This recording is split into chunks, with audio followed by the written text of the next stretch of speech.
सेठ के पास एक व्यक्ति काम करता था। सेठ उस व्यक्ति पर बहुत विश्वास करता था। जो भी जरूरी काम हो, सेठ हमेशा उसी व्यक्ति से कहता था। वो व्यक्ति भगवान का बहुत बड़ा भक्त था।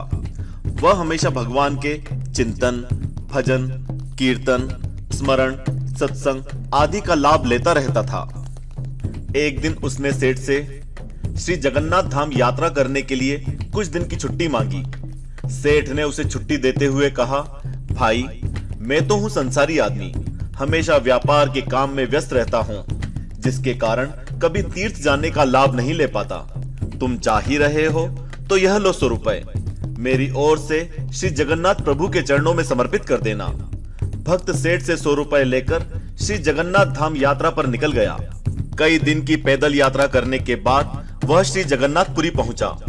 मंदिर की ओर प्रस्थान करते समय उसने रास्ते में देखा कि बहुत सारे संत, भक्तजन, वैष्णवजन हरि नाम संकीर्तन बड़ी मस्ती में कर रहे हैं। सभी की आंखों में आंसुओं की धारा बह रही है।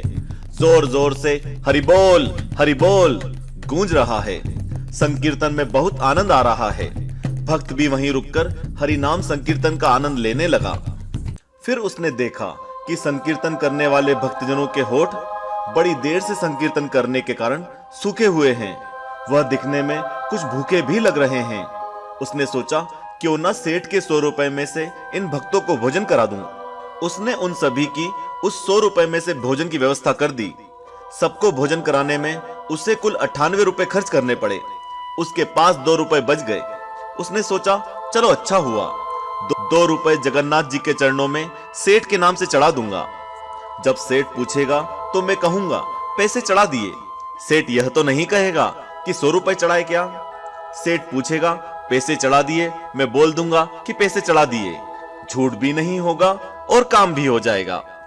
भक्त ने श्री जगन्नाथ जी के दर्शनों के लिए मंदिर में प्रवेश किया। श्री जगन्नाथ जी की छवि को निहारते हुए अपने दिल में उनको विराजमान कराया।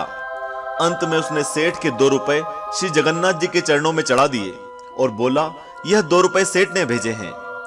उसी रात सेठ के सपने में श्री जगन्नाथ जी आए, आशीर्वाद दिया और बोले, सेठ, तुम्हारे 98 रुपए मुझे मिल गए हैं। यह कहकर श्री जगन्नाथ जी अंतर्ध्यान हो गए।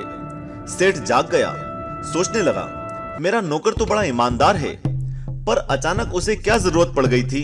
उसने 2 रुपए भगवान को कम चढ़ाए। उसने 2 रुपए का क्या खा लिया, उसे ऐसी क्या जरूरत पड़ी। वह सेठ रात भर ऐसा विचार करता रहा।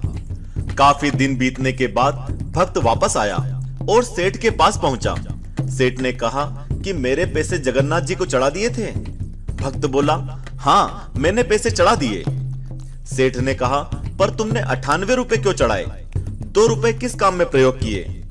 तब भक्त ने सारी बात बताई कि उसने 98 रुपए से संतों को भोजन करा दिया था और ठाकुर जी को सिर्फ 2 रुपए चढ़ाए थे। सेठ सारी बात समझ गया और बड़ा खुश हुआ और भक्त के चरणों में गिर पड़ा और बोला, आप धन्य हो, आपकी वजह से मुझे श्री जगन्नाथ जी के दर्शन यहीं बैठे बैठे हो गए। मित्रों, इस कहानी का मूल यह है कि भगवान को आपके धन की कोई आवश्यकता नहीं है। भगवान को वह 98 रुपए स्वीकार हैं जो जीव मात्र की सेवा में खर्च किए गए, और उस 2 रुपए का कोई महत्व नहीं जो उनके चरणों में नगद के रूप में चढ़ाए गए। इस कहानी का सार यह है कि भगवान को चढ़ावे की जरूरत होती ही नहीं है।